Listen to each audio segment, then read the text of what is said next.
Hey, thank you all for coming out today for our Coffee Cups and Flying Saucers, which is a New Mexico MUFON meeting. For those who don't know me, I am Maria Tellier, the New Mexico Director for MUFON, and I've been a field investigator since 2012. I live in Alamogordo, and today we're going to be discussing the controversial Holloman Landing of 1964. It's a review of evidence already submitted to the public and my new evidence and supporting investigations. This event I've really done my homework on, and I have worked on supporting evidence for the last 6 years. I hope today's presentation meets everyone's expectations. Today, though, I want to say it's our 12th meeting here at Otero Arts of Coffee Cups and Flying Saucers. I want to thank everybody who's come to our meeting today. Also, the 2 years prior, we were up the street at Mad Coffee, and we didn't have a projector there, so this is a great upgrade being able to be down here in the building with the big screen and the projector. So I want to thank everyone, though, that's been hanging. There's a lot of you that have been hanging on for 3 years. Thank you so much. But hey, guys, I got to say this part before we get started. As a volunteer for the Mutual UFO Network, I did not violate any rules, regulations, or non-disclosures related to my career field. Everything you see in this presentation is my attempt to identify and verify eyewitness information regarding the landing of an unidentified object on April 30th, 1964 on Holloman Air Force Base.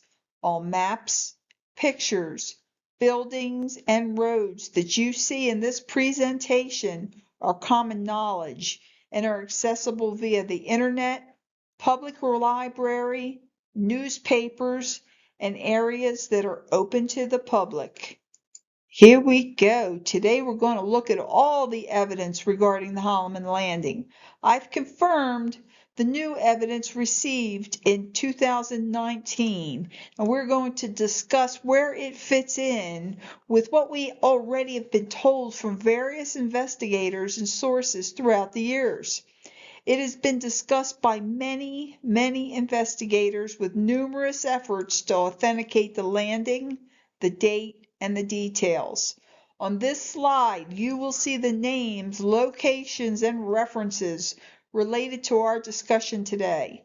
But the facts are, there was a landing of an unidentified object on April 30th, 1964. Just 6 days after the Socorro Landing. I've compelling reasons and evidence to support the fact that this happened on the northern end of the White Sands Proving Grounds Integrated Text Range, close to Stallion Gate. But I also have evidence of an object landing at Holloman Air Force Base in the West End. So we're going to review the evidence for both and try to determine just where that object landed. This was the cover of the MUFON Journal, September 2019 edition. The title was The Holloman Landing New Evidence.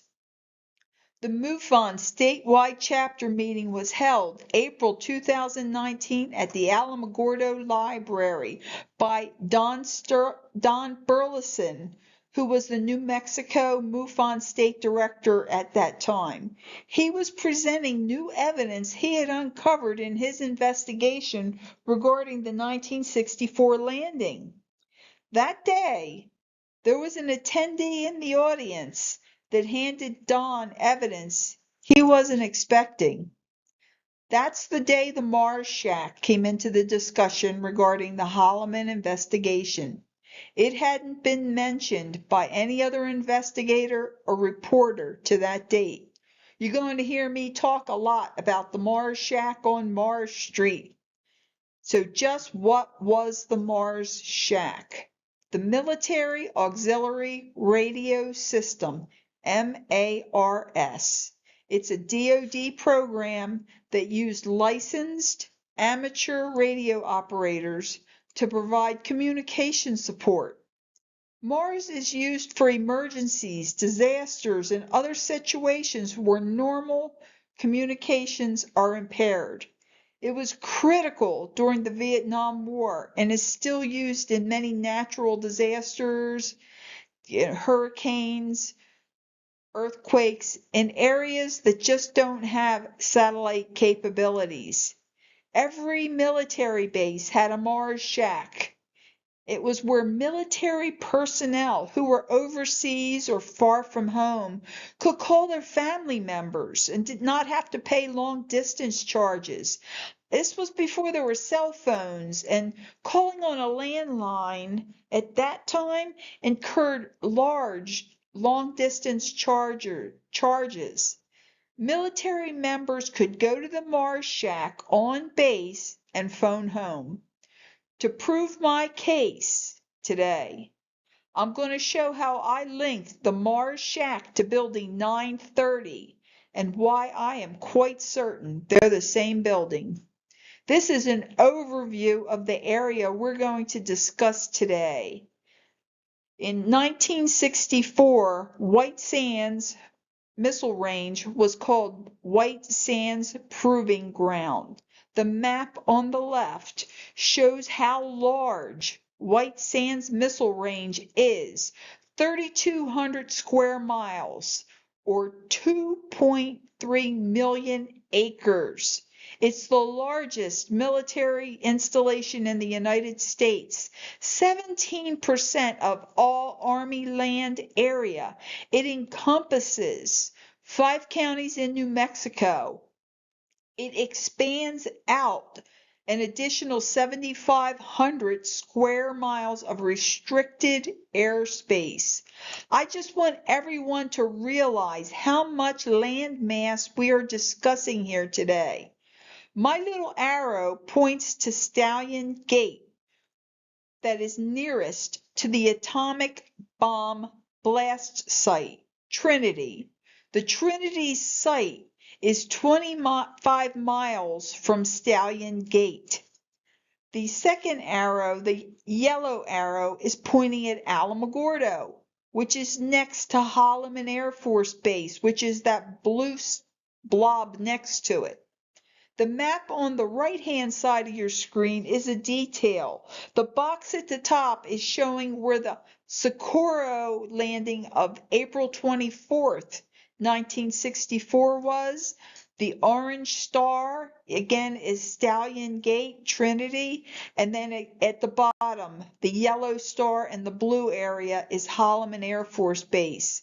This is showing all 3 of the areas that we're going to discuss today in one map. Thursday, April 30th, was a very important day in ufology. We know what we know about a landing that day. We can credit that to APRO, the Aerial Research Phenomenon Organization. APRO's Jim and Carl Lorenzen were staying in Alamogordo, following up on that Socorro landing, which was just again 6 days prior on Friday, April 24th, 1964. The Alamogordo Daily News editor, Arlen Brewer, had called Carl Lorenzen at her home in Tucson, Arizona. He had a hot tip regarding a landing in Socorro, New Mexico. He called them on April 25th. Jim and Carl jumped in their car and drove straight away to Socorro. I believe it took them 12 hours. They were first on the site for investigative reporters. The only ones that had been there prior had been, of course, the police officers, and someone from Stallion Gate had spoken with Lonnie Zamora. But the Lorenzens were the first ones to speak with Lonnie Zamora. They got to him before the Air Force got to him. They got the story from Lonnie first.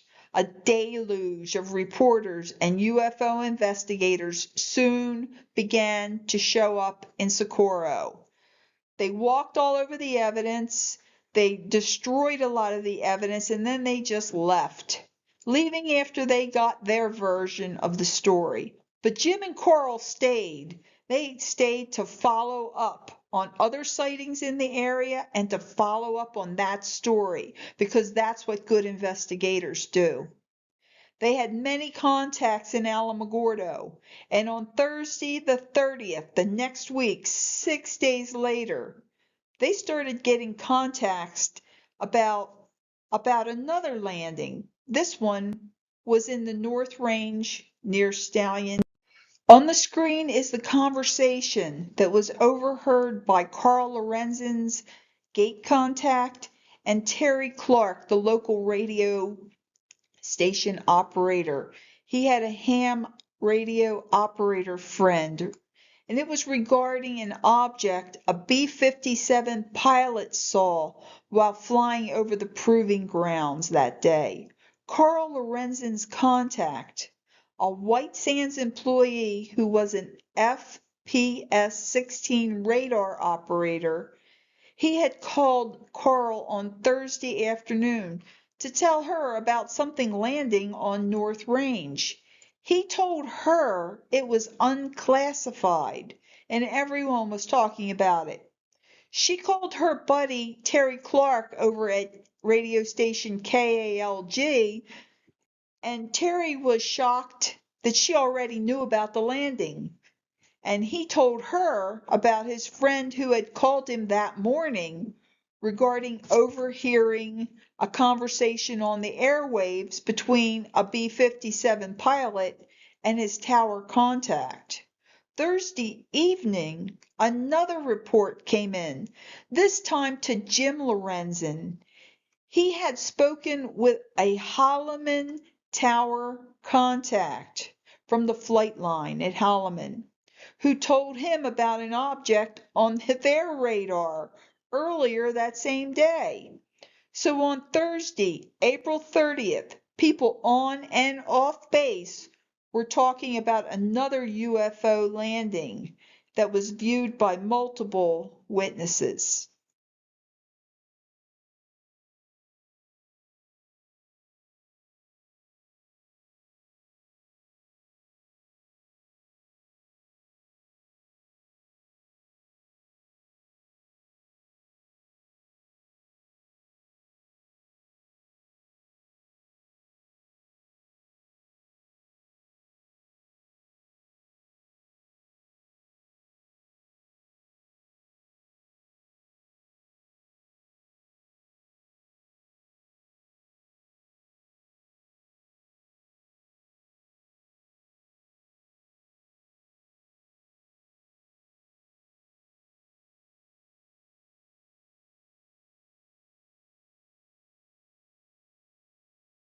The B-57 has a wingspan of 126 feet, and they flew out of Holloman because the Stallion Gate airstrip was too small.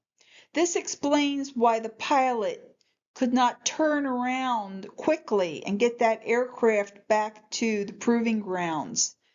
By the time he returned to the airspace above White Sands, the object had landed.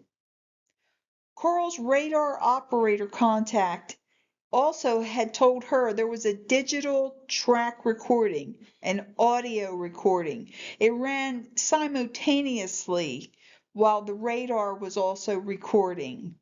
During the presence of the object, it recorded everything automatically, generating a simultaneous flight track recording information containing elevation, azimuth, and the range of the target during the time it was tracking on that range radar. Jim and Carl Lorenzen had lived in Alamogordo. That's how they knew everyone. They lived there from 1954 to 1960, and they both worked at Holloman. That's why they had so many base contacts. They had many friends and many contacts that they stayed in touch with even after they moved to Tucson. The guy on the end, that's Terry Clark from the radio station. So their information for this event was solid, and I feel confident that the APRO report is accurate evidence of a North Range landing. They mentioned it in the May 1964 APRO bulletin, less than 2 weeks after it happened. The edition was mostly about the Socorro Landing, which was a nationally reported event. But they followed up immediately in their next edition, which was in July of 1964, with multiple reports regarding the North Range Landing. But now they started calling it the Holloman Landing. Evidence was discussed from the Holloman Tower, Stallion Gate range radar, newspaper witnesses, radio station witnesses, the ham radio operator, and they had found this real shaky report of an airman that shot at a UFO on the range. Carl Lorenzen then followed up in October of 1964 with a Fate magazine article naming the location of the Holloman Landing as in the North Range. Now this is where Holloman really starts to get discussed in this landing more. She also reported that several witnesses in the town of Alamogordo overheard a security forces airman. He was bragging in the men's store downtown on New York Avenue that Holloman had a UFO in a hangar on the base and he'd been guarding it. This is a Google Earth image. It shows the road from Stallion Gate to Holloman. It's 93 miles from Stallion Gate to Holloman. If you were in the North Range of the White Sands Proving Grounds and you were driving to Holloman, even if you were driving like a bat out of hell, it still would have took you a minute to get to Holloman. It's reported that a very scared and shaky airman had unloaded his service weapon into a UFO out on the range and drove like a madman to Holloman down this road. He had to be hospitalized due to the trauma. This information came from the Alamogordo Daily News editor, Arlen Brewer. To enter Holloman, he would have taken this route to what's called King 1. King 1 is the security forces guard gate. It's the entrance or the way you get from the proving grounds into Holloman. It's like the back door. This is where the base starts to be this is where the base starts, and it was manned 24/7 in 1964. So I do question why an airman was patrolling the proving grounds. The proving grounds is an Army installation. Holloman is an Air Force. The object APRO reported was on the North Range, closer to Stallion than to Holloman. This is the object that the airman shot at.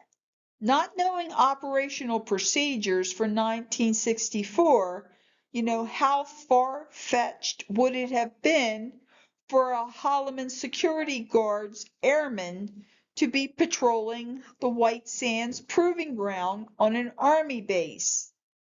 But in some places, I did find references to Holloman and White Sands being called a joint base. So it could be possible that an airman was patrolling the area. I want everyone to take a look at this diagram of the Holloman flight line. I got it on a free website called skyvector.com. It's used by aviators and MUFON field investigators. KHMN is the call letters for Holloman Air Force Base. And I just want to bring it to your attention on the west side of this map is the hazardous cargo area. This is an area that's called out on this flight line map, and it's also the area that we're discussing today. The orange arrows are pointing to these circles, and also the security forces guard shack is in that area. You know, the doorway, King 1, between White Sands and Holloman. We're also going to be talking about building 930. It's also in that circle. Please note the text that says hazardous cargo area. It's right off this is called the west ramp. They always refer to this as the west ramp of the flight line. I've got another version of the flight line map here. That map I got on eBay. It's a 1969 map of the base. I wanted to show it because it's most likely what the base looked like in 1964. I display it like the flight line map. That's why I have it crooked like that, because I wanted the north, south, east, and west. I want them all to be orientated the same way. This is the base west end area right here. I put a big red arrow on it. The area right here is where present day Bear Base is, but it wasn't there in 1964.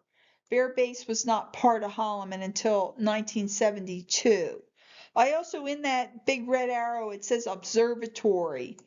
There's not a little building there representing the observatory, but I'm quite sure it's there because if you look even closer, it says that that road is Observatory Road.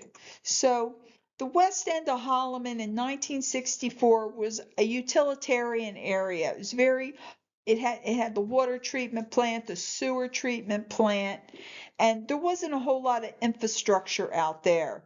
So now we have a layout of the west area on the base and its relation to what's called the White Sands Proving. So let's talk more about this event and how it adds Holloman into the mix. Here's my summary of testimony regarding the events on Holloman, April 30th, 1964. This information was not reported by APRO, but it comes from other reliable sources. 3 unidentified objects flew into the view of the Holloman flight line. One object began to wobble, decreasing in altitude as the other 2 flew off.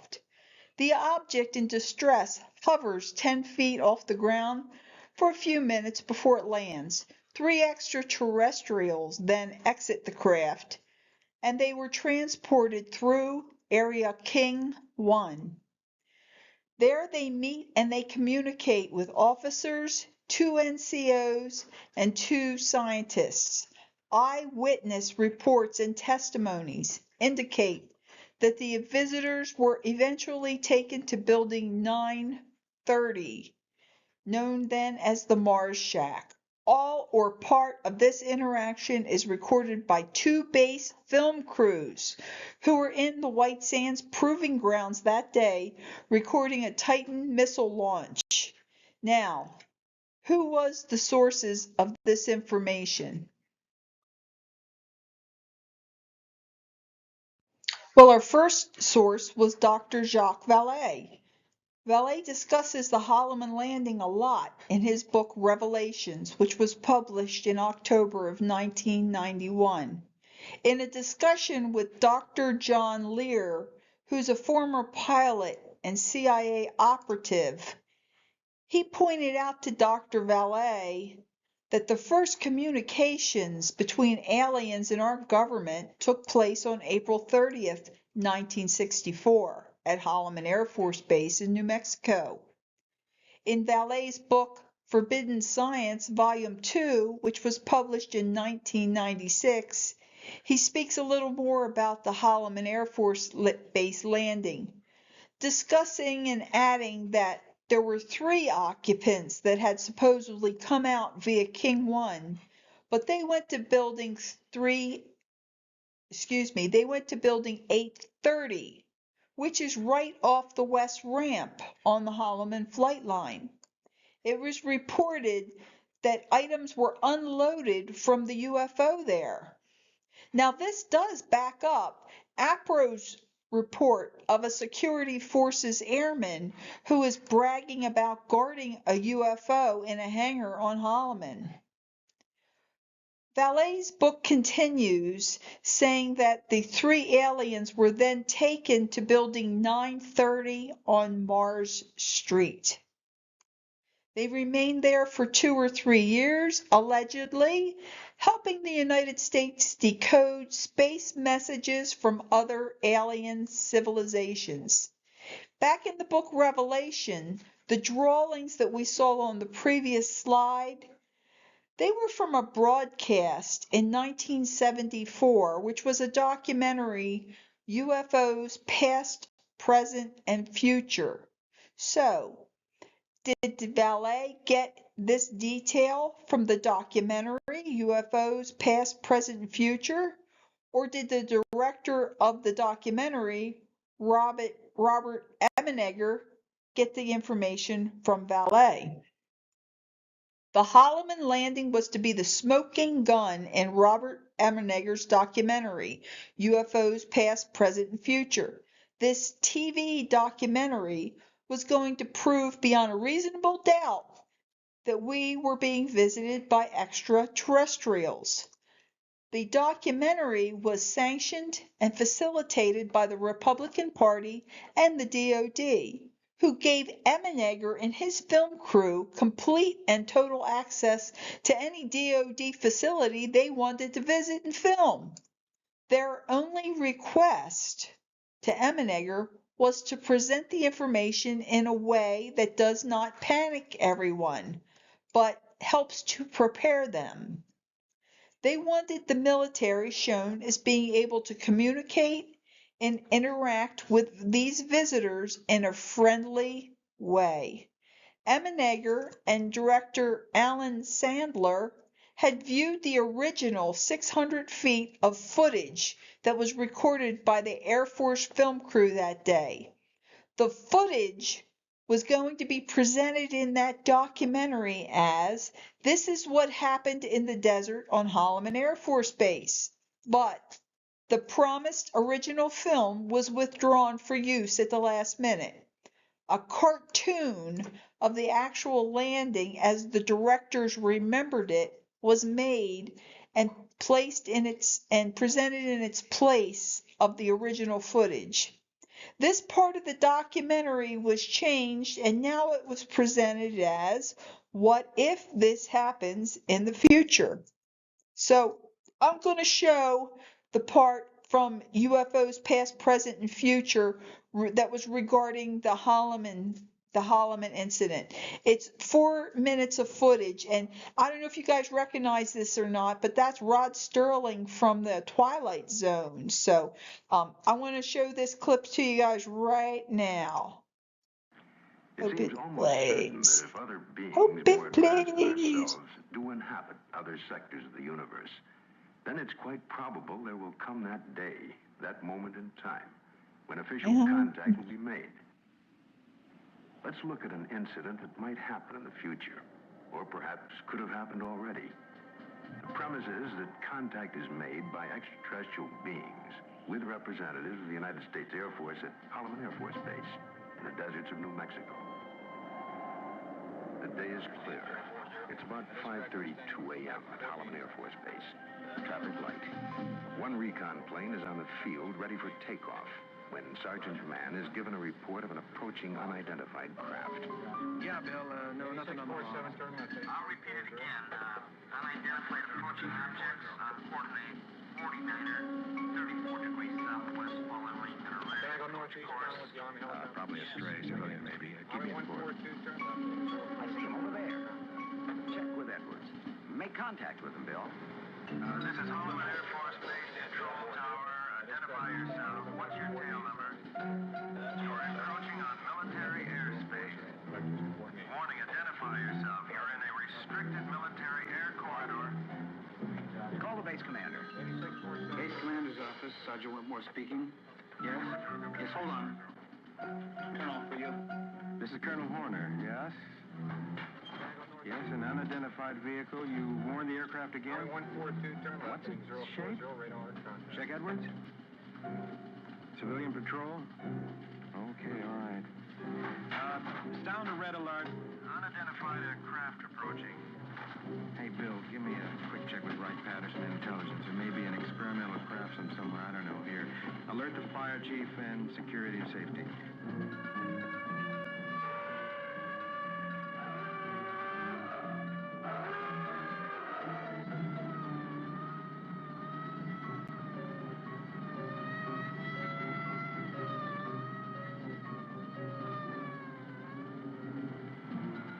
Two military interceptors are dispatched to escort the unidentified crafts out of the area.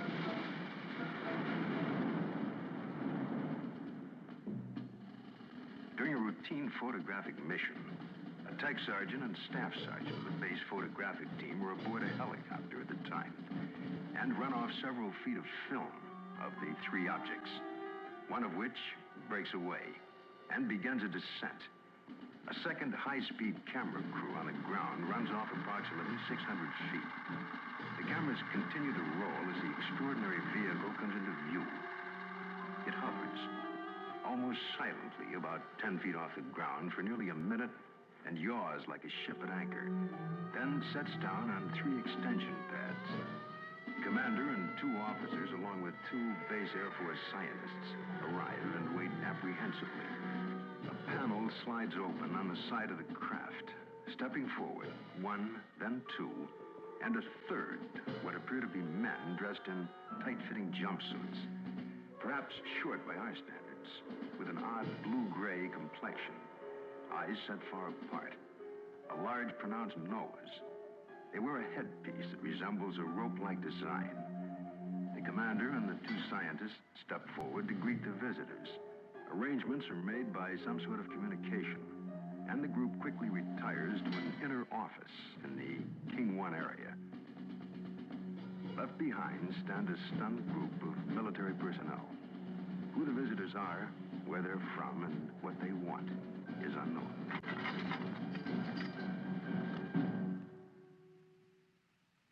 We now have a new challenge.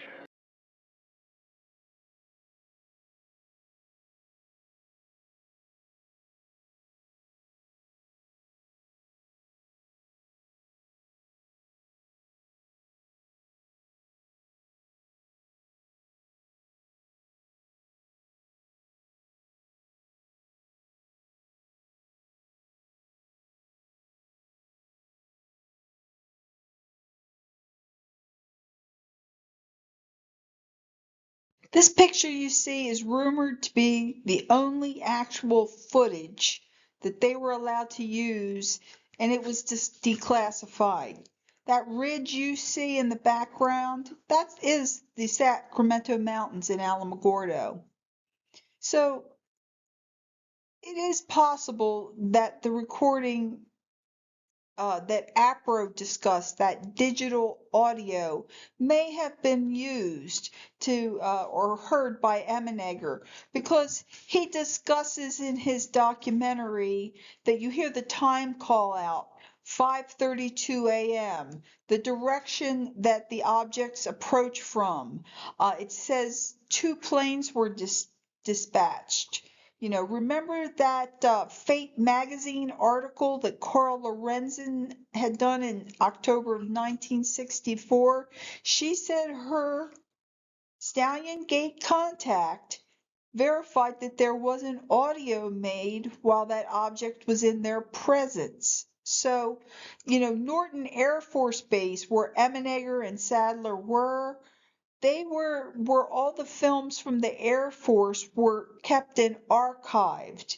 And, you know, it could be very highly likely that they also had access, that if there was an audio recording, that they would have had access to it for their documentary, because they had access to everything.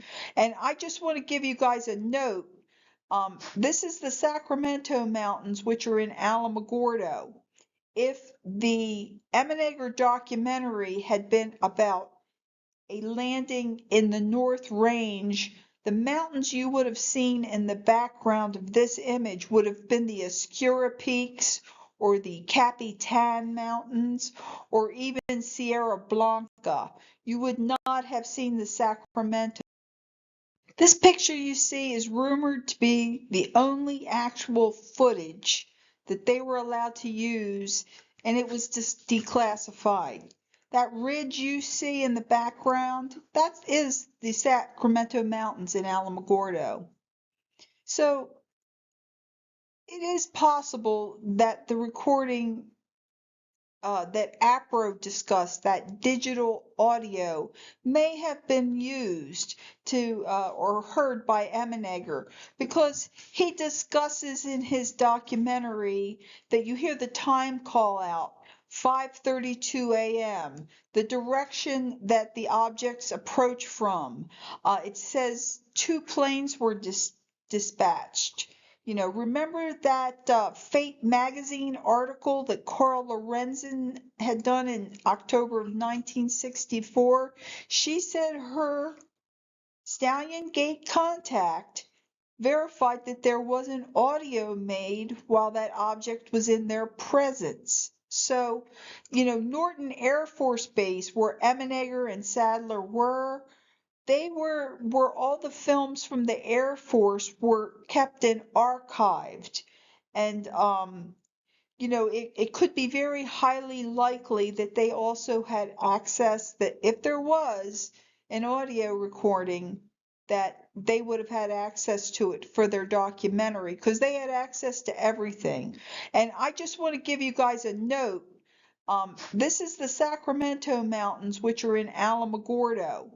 If the Emenegger documentary had been about a landing in the North Range, the mountains you would have seen in the background of this image would have been the Oscura Peaks, or the Capitan Mountains, or even Sierra Blanca.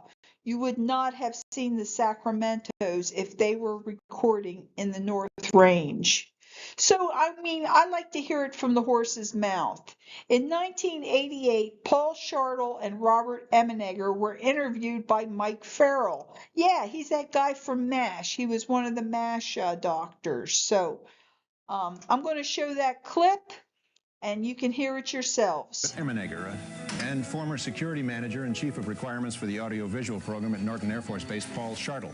Gentlemen, Mr. Emenegger, how did you get involved with UFOs? Well, it was in 1973 when I was vice president at Gray Advertising, and I took time out and went to Norton Air Force Base to explore subjects for television specials related to the Defense Department. While discussing several of the subjects, UFOs came up, and Paul here told us about a film of a landing of alien crafts at Holloman Air Force Base about 3 years earlier. What did you see, Mr. Shartle? I saw footage of 3 disc-shaped crafts. One of the craft landed and 2 of them went away. Why did it land? It appeared to be in trouble because it oscillated all the way down to the ground. However, it did land on 3 pods. A sliding door opened, a ramp was extended, and out came 3 aliens. What did they look like? Well, they were human-sized. They had odd gray complexion and a pronounced nose. They wore tight-fitting jumpsuits, thin headdresses that appeared to be communication devices, and in their hands they held a translator, I was told. A Holloman base commander and other Air Force officers went out to meet them. Now, you actually saw these aliens on the film? Yes. This film footage sounded very, very special, and we wanted to use it as the ending of our television special. Did you? Was it in your special? Well, although the Pentagon had been very, very cooperative all the way, at the last minute the film was confiscated and we lost the whole finale of our show. But what I saw and heard was enough to convince me that, you know, the phenomenon of UFOs is real, very real. Mr. Shartle, what did your superior officers tell you? I was told it was theatrical footage the Air Force has purchased to make a training film. Well, that sounds plausible, doesn't it? Well, if it were a theatrical film, why didn't I have a record of this? It was my job to keep accurate records of all audio-visual purchases. Is there any other reason that you feel this was not a theatrical film? Yes, it was too real. The people who were shooting that day were Air Force personnel. Lucky for us, the day they were shooting, they were doing an acceleration test. Yeah, well, it's too bad we couldn't get that footage from the Air Force. Gentlemen, thank you very much for being with us. It was confiscated at the last minute, but what he had seen and heard, he was hooked. So that tells me they had their hands on it. Paul Shartle clearly says that the film was from 1970. So how did Vallée and Lear get a date of 1964? Vallée's books were published in the 90s, and are we going to just assume that Vallée had read APRO bulletins from 1964? And that's where he had gotten the date from? This documentary was re-released in 1979, and it was rebranded UFOs, It Has Begun. But this time Jacques Vallée was the narrator, and parts of the film were reworked. We get a little more information from Timothy Good. Timothy Good's book, Alien Contact, also was printed in 1991. He states that a tech sergeant and a staff sergeant were in a helicopter and recorded these three objects approaching Holloman. One object broke away, and the other team of photographers were on the ground using high-speed camera to film a test launch. The base commander, 2 officers, scientists arrived, and they all communicated via a handheld device that the aliens had. Then they all retired to an inner office in the King 1 area on Mars Street in Building 930. He makes the statement, Timothy Good does, that the film was withdrawn due to the Watergate scandal. This is the first time that information is discussed. Timothy Good's contact for this information was Colonel Coleman, who was also Emmenegger's Norton base contact. But all of this was stated and in the reworked documentary UFOs It Has Begun. Also, Timothy Good lived in England, and I don't know how likely it was for a US TV documentary to be broadcast in the UK. So remember that MUFON journal? That MUFON journal from April 2019? I displayed it earlier. It was regarding the Alamogordo MUFON meeting. Don's presentation that day was about a new witness he had uncovered in 2016. His new witness said a former security forces airman told them about driving a high-ranking officer out to a UFO that had landed on Holloman. Don's interview with that guy was the first new evidence regarding the Holloman Landing that anyone had overturned. But during the MUFON meeting, there was a gentleman in the audience who raised his hand, and Don just thought he had a question or something about the new testimony Don was talking about. But this guy stood up and said his father was the late Colonel Henry Godman, the Holloman base commander in 1964 at the time of that incident. Lou Godman then handed Don a photocopy of a notarized document that had been signed by Lou Godman and a business acquaintance. Both Lou and the acquaintance had discussed 2 incidents that day, and they decided to have their conversation notarized for some reason. The acquaintance had been friends with a young man who had received a call from a California psychiatrist. The psychiatrist was concerned about his patient. His patient was a former airman who had been traumatized by the events he witnessed at Holloman in the early 1960s. Those events involved a UFO landing on base.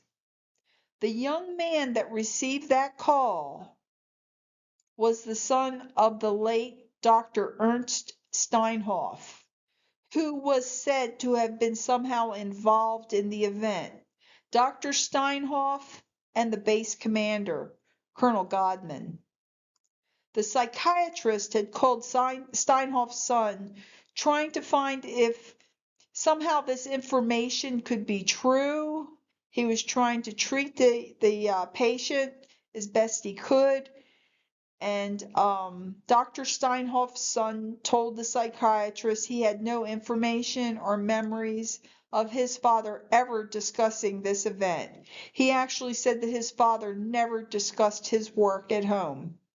The acquaintance had asked Lou Godman if his father ever told him anything about a UFO landing on base. He knew Lou's father was the base commander. And Lou said, you know, now that you mention it, one time he did. So look, I was uncomfortable regarding that affidavit, and I didn't feel comfortable not verifying the information before reporting about it. Also, the base commander's son, Lou Godman, had given Don permission to publish the document, but not the acquaintance. His name was redacted everywhere present on the document. In our October 2024 Coffee Cups and Flying Saucers meeting, I had this presentation, APRO, the Alamogordo Years. This meeting was really well attended, and it even made several local newspapers. Someone called me because they read the article in the newspaper, and they wanted to tell me that when they were a child, they remembered Carl Lorenzen coming to their house. She had been a friend of their mother, and he remembers as a child Carl and his mom sitting in the kitchen drinking coffee and talking about flying saucers. And as a child, he said he was about 7 years old at the time. He used to listen in amazement to it. It was a very nice conversation, and after I was done, I received an email from this guy that I had spoke with. So I opened up the attachment, and lo and behold, it was the original stamped affidavit. He was that other acquaintance that had been on the document with Lou Godman. Now, the acquaintance, he hasn't given me permission to duplicate that document or even to use his name. That's why I'm not reproducing that affidavit today. But I will talk about the information we discussed with Lou Godman. For the last 6 years, I've been searching for a way to verify all of the information on that affidavit and just how it fits together with there being a landing on Holloman Air Force that day, April 30th, 1964. I also wanted to know, would it have been physically possible for them to meet with occupants on that ramp and for them to even drive past the building? But first, let's start about the Godman information that was on the affidavit. This is Colonel Henry Godman. They called him Hank. He was the base commander of Holloman, and this was really hard to verify. This picture you see here was from the Holloman flight line. It was taken when Colonel Godman retired after 29 years of service in the United States Air Force. I found this picture in his book. Colonel Godman published a book called The Supreme Commander, and this picture was proudly displayed in it. He also stated in his book he was the base commander of Holloman from April 1963 to July of 1965. This was very hard to verify, but I did find microfiche on file at the Alamogordo Library regarding the big party the city of Alamogordo threw for Colonel Godman to commemorate his retirement from the Air Force. There was pictures of him and his wife with the governor of New Mexico, congressman, the senator from New Mexico, a whole lot of dignitaries. The city of Alamogordo was quite proud of Colonel Godman. In the 49th Wing Building on base, there's a display of all the base commanders from 1945 to present. I was able to view that wall one day, but I couldn't find Colonel Godman's name on that wall. Also, on the Holloman Base website, there's a past commanders page. I cut and pasted it. That's that white block you see on the screen. I could not find anything naming Colonel Godman on the base, or in town for that matter. He retired in 1965 to Alamogordo. He lived here for 34 more years. He raised his family here. Colonel Godman was a World War II pilot. He shot down many enemy aircraft, and he was so renowned that General MacArthur made him his personal pilot. I really find it strange that this World War II hero, MacArthur's personal pilot, isn't mentioned anywhere on that base, or in town for that matter. You'd think Holloman would have named a road or a room or a building after him. They did for Steinhoff. Steinhoff has a garden named after him on base. So I wanted to know, why was Colonel Godman's name wiped out, like they're trying to hide the fact that he was there? I called public relations, and public relations, well, they put me in touch with the base historian. Of course, none of them have ever called me back to verify if anything was named after Colonel Godman. If they ever do, I'll let you know. So, on that day in 2019, Don interviewed the Colonel's son, Lou, after that presentation that day. He confirmed the data on the affidavit, Lou's data, and he also asked him if he remembered anything else regarding the incident. And Lou did say he remembers taking his father to the base in 1995. Colonel Godman was sick with cancer, and he was toward the ends of his life. Lou was driving his father around the base because his father loved the base, and it helped his father to think about good past times. But when they drove by the Mars shack, Colonel Godman had him stop. He pointed to the shack and he said to his son, "That is where Dr. Steinhoff and the general visited with the aliens that time."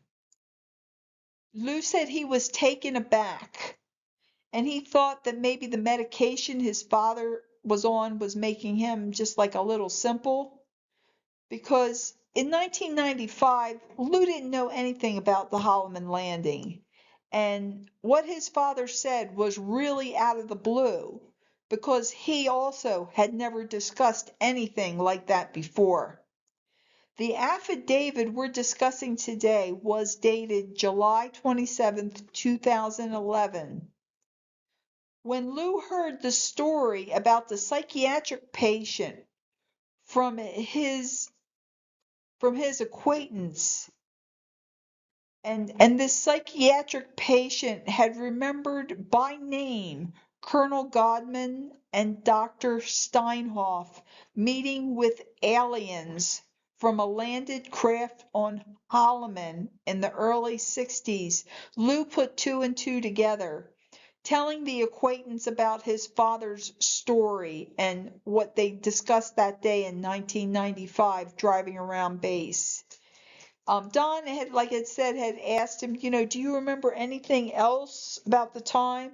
Now, Lou had the colonel's family lived on base while he was the base commander.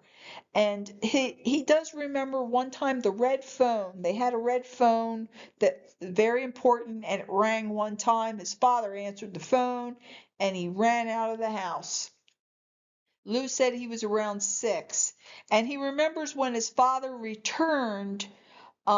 His mother asked him, why did you leave in such a hurry? And Lou was listening to the conversation, and his father said that it was reported that an airman had saw a UFO land on base. So those were kind of his memories as a child of that event.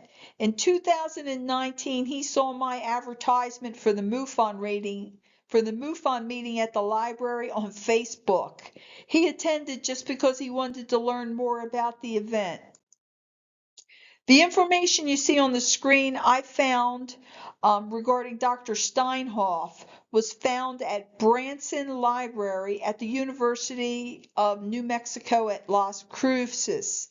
His private papers were donated there by his family after his death, and they are still stored there. He was part of the German scientists that were brought to the United States from Germany after World War II. Project Paperclip. Technically, they were all stationed at White Sands, but in 1945 there was no infrastructure yet at White Sands Army Base. There was just a Quonset hut and a cement pad there in 1945. So all those Project Paperclip scientists that you see in that picture, they were housed at Holloman. At the plant in Germany during World War II, it was a V2 plant, and Dr. Steinhoff was responsible for missile guidance and automatic controls. He worked with Werner von Braun at White Sands, transferring the V2 operations from Germany to New Mexico and setting that program up. Von Braun left White Sands in 1950. He went to, I believe it was Alabama, and started NASA. Dr. Steinhoff became a civilian employee at Holloman Air Force Base in 1949.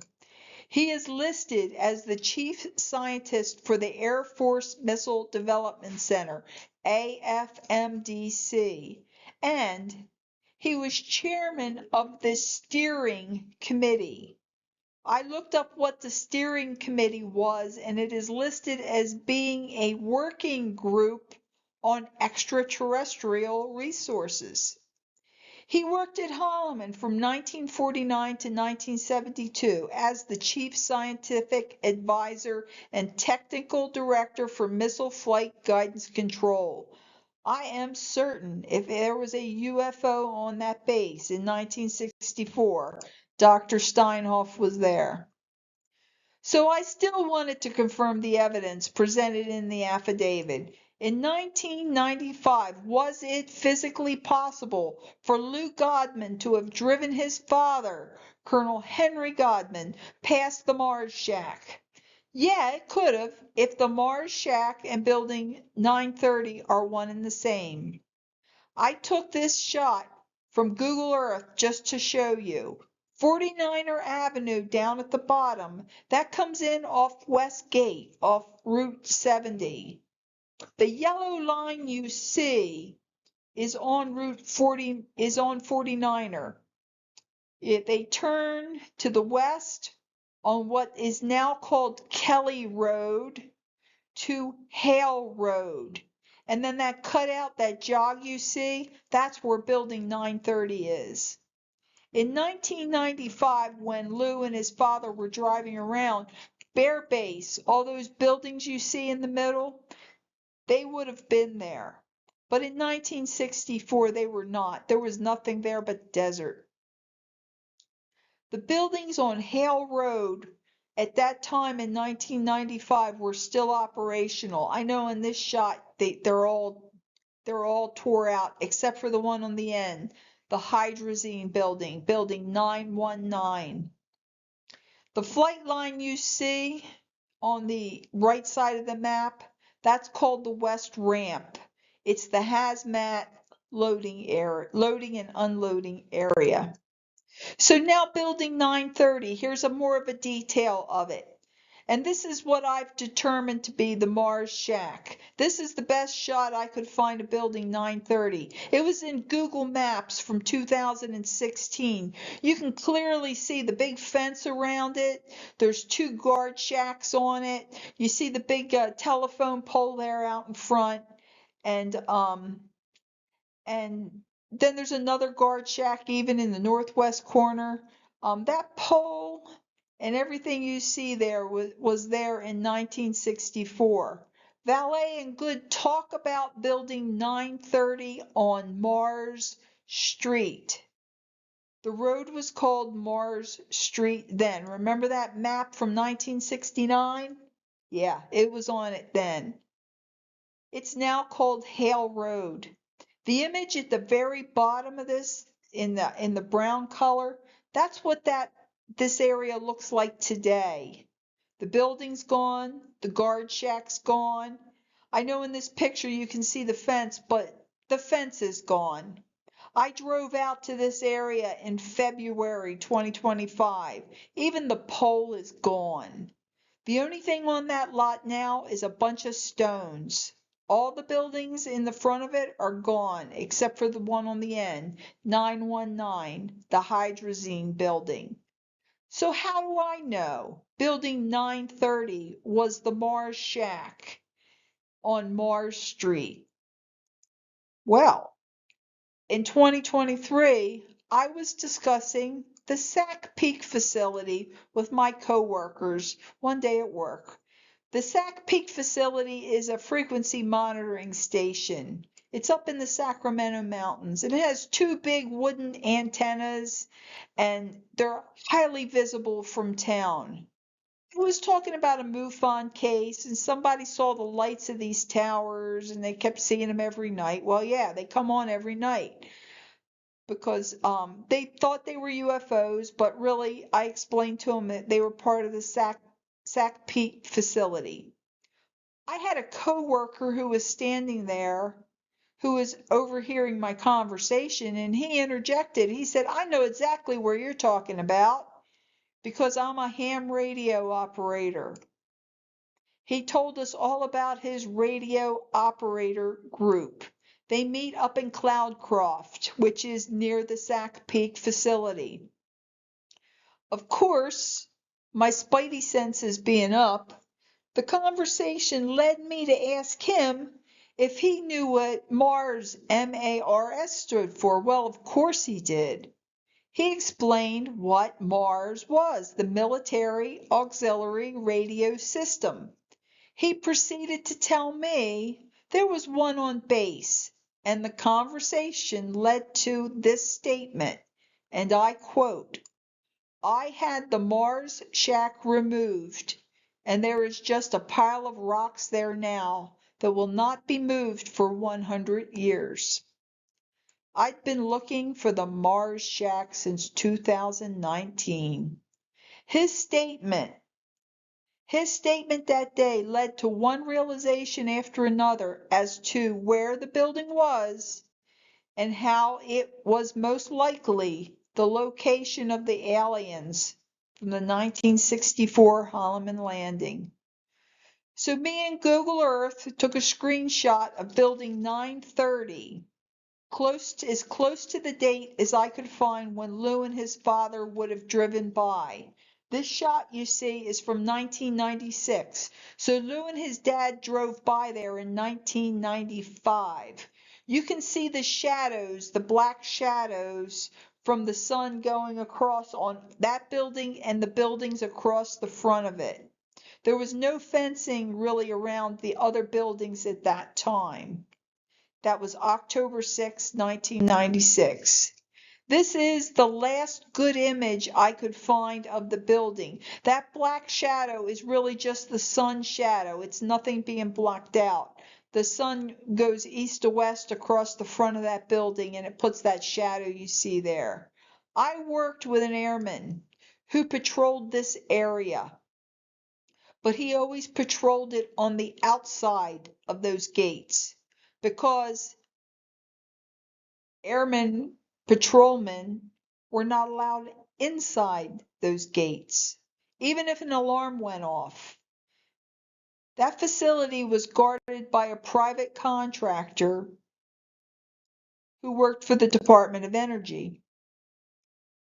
May 30th, 2023, it's Google gone.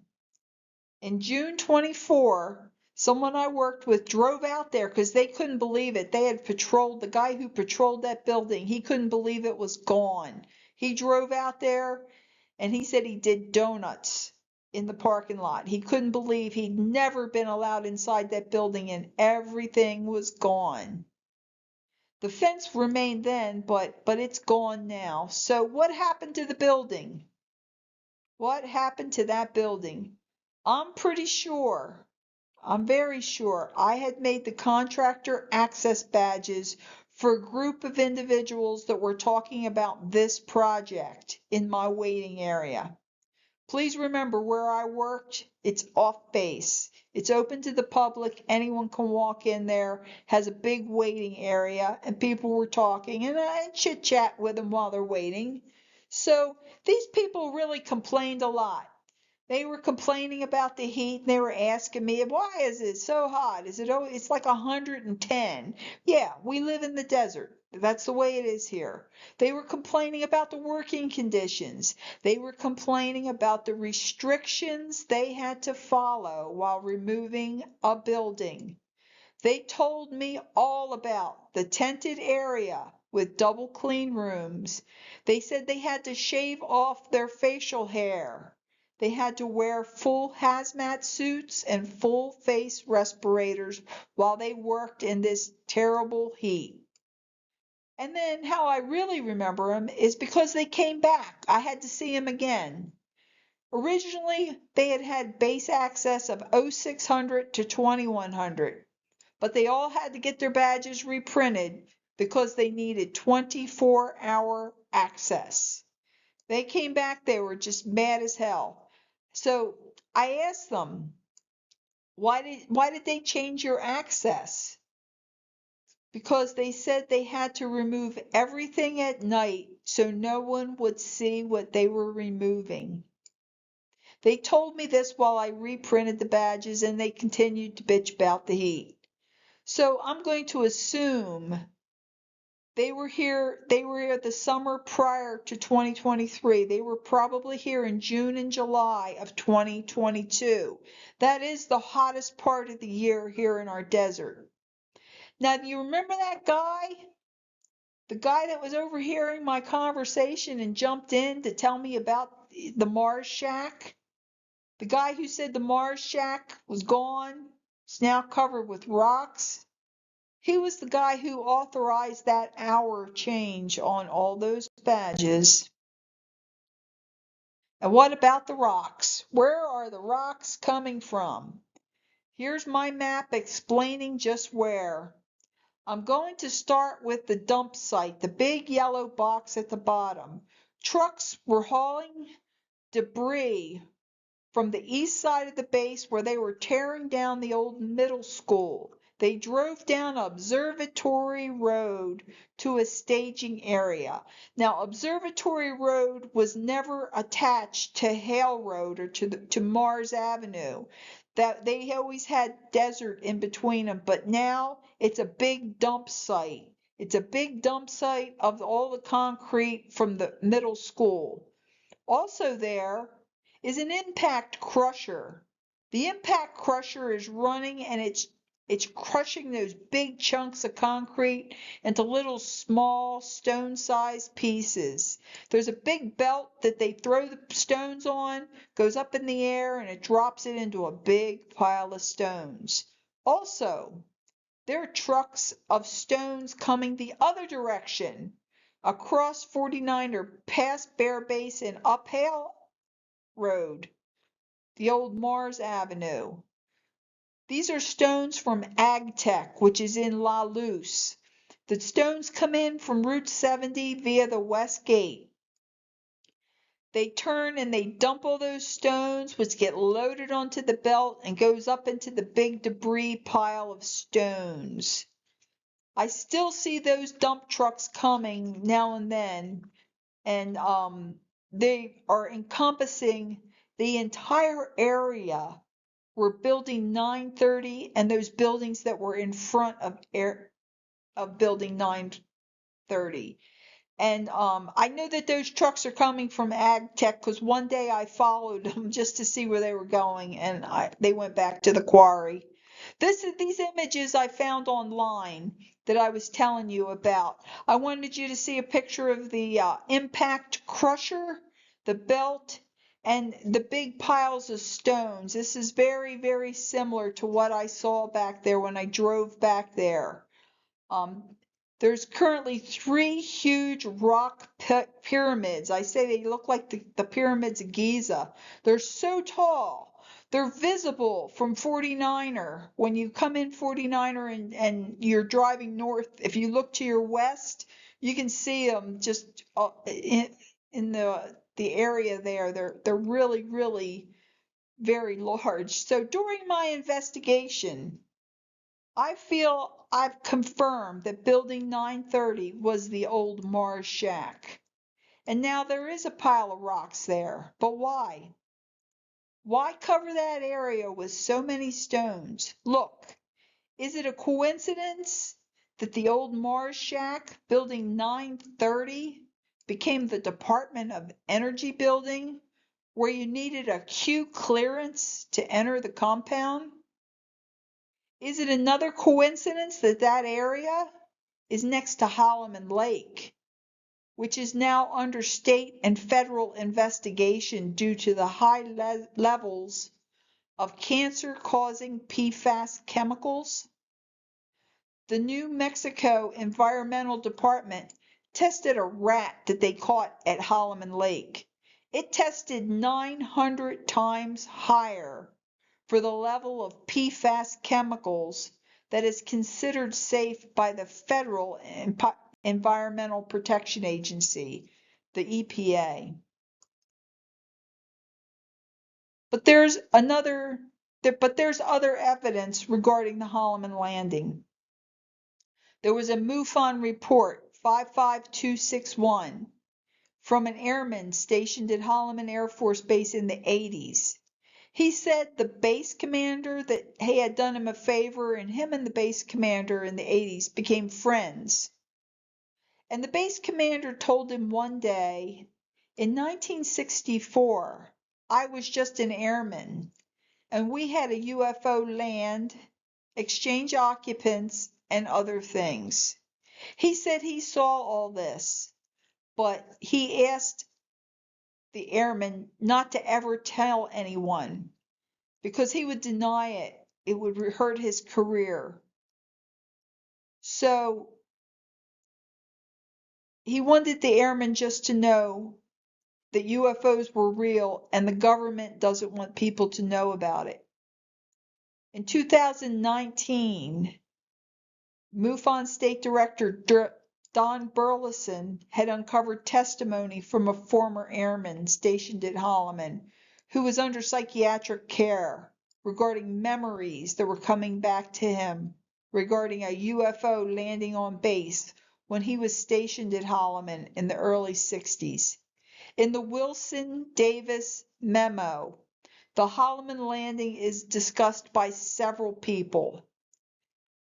Dr. Davis was told by President George Bush I.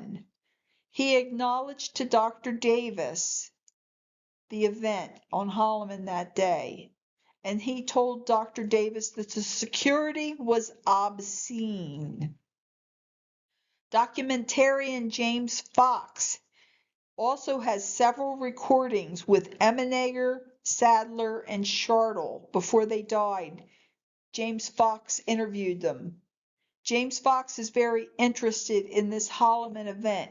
He's been doing a lot of research about it. He's been talking about it on podcasts, and I believe there could be a documentary, and I sure hope there is in the future from him. So look, I could go on and on, but I won't. I'm going to wrap it up here.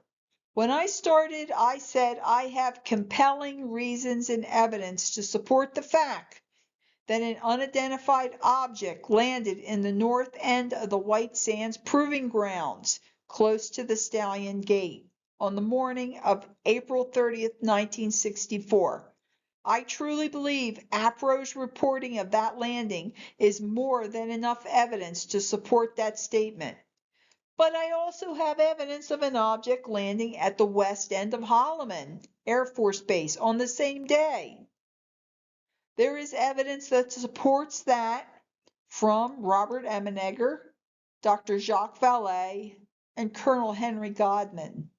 But were they the same object? Is there an underlying pattern connecting these events, or is it just a coincidence? What's the correlation between these two events? Or is it just a coincidence that they also occurred on the same day in a similar location, or for that matter, that they occurred 6 days after the Socorro Landing. That would make that what's called a causation, meaning all 3 events are somehow related and not random acts. This is an overview of the West Ramp area. The red tabs that you see, those square red tabs, are the 3 areas we've been discussing. The King 1 area, building 830, and building 930. You can clearly see that the West Ramp leaves the flight line through King 1, that the big blue arrow is pointing to the guard shack, the security forces guard shack. This is the hazmat area. The security forces guard shack is right in that area. Valet said they went to building 930. My big red arrow is pointing at building 930. That craft could have easily been brought from that west ramp through King 1 over to building 930. Why would they take, to building 830. Why would they take it to building 830? All those yellow buildings across from building 830 are hangars. They are aircraft hangars. Remember that airman in the men's store? He was bragging about guarding a UFO in a hangar. It could have happened at building 830. The visitors who were back here at King 1, where that blue arrow is, that road right there, that is Mars Street. They could have been taken through King 1 to Mars Street to building 930, the big yellow star. Back in 1964, this was a very secluded area. Not many people worked out there. All of those buildings you see in this map right now in the center, that's Bear Base. It was not there in 1964. It was not there until 1978. So back then, this was nothing but desert. So, in my opinion, there was more than one object that landed that day. The dates are the same, but we don't have confirmation regarding the time from APRO's contacts, the radar range operator. He called Carl that afternoon and just said there had been a landing that morning. The ham radio operator who spoke to Terry Clark about the same landing, he overheard the pilot's conversation that morning. I don't really know where Emenegger got 5:20 a.m. from.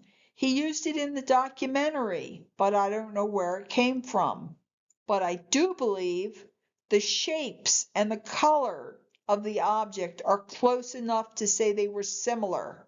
They were all described as white, egg-shaped, bathtub-shaped. Tic-tac, probably call it today. But that red insignia, that bright red insignia, was never mentioned as being visible on Holloman, on the object that landed there. Look, I just do not feel that 3 visitors coming out of an object in the North Range could have happened and they could have been brought to Holloman. All the interactions that we hear on Holloman Air Force Base are with airmen, not soldiers. North Range, they would have been called soldiers because it was an Army installation. Now think, if it had landed in North Range, would they have put those 3 blue aliens in a Jeep and drove them 93 miles to Holloman to get them through King 1? Let alone drag their UFO behind them 93 miles to take it to building 830. There is no testimony from anyone saying that they did that they drove aliens down the road through White Sands to Holloman. There's no evidence or testimony to support that.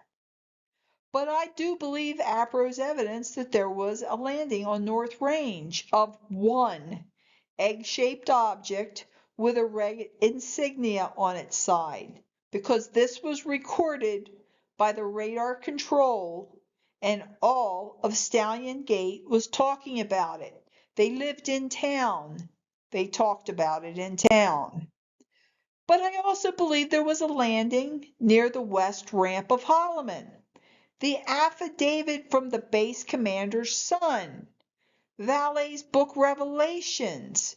There was an airman guarding a UFO on base, and there's a psychiatric patient that's still being haunted by memories of that day's events.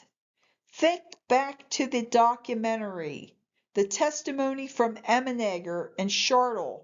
They saw 3 objects. One was in distress and landed in Holloman, and the other 2 flew off. I believe that it's highly possible, but one of those 2 that flew off could have landed on the North Range on April 30th. It might as well have been the same object that landed in Socorro 6 days prior. They both had that big red insignia visible on its side. Regarding the year all this transpired, Dr. Lear's statement was that the landing happened April 30th, 1964, but Emenegger talks about footage from 1970. So who do I believe and why? This is why I believe that it occurred on April 30th, 1964. Jim Lorenzen had information from a Holloman radar tower contact of a UFO that landed on Holloman. It was recorded on Holloman's base radar.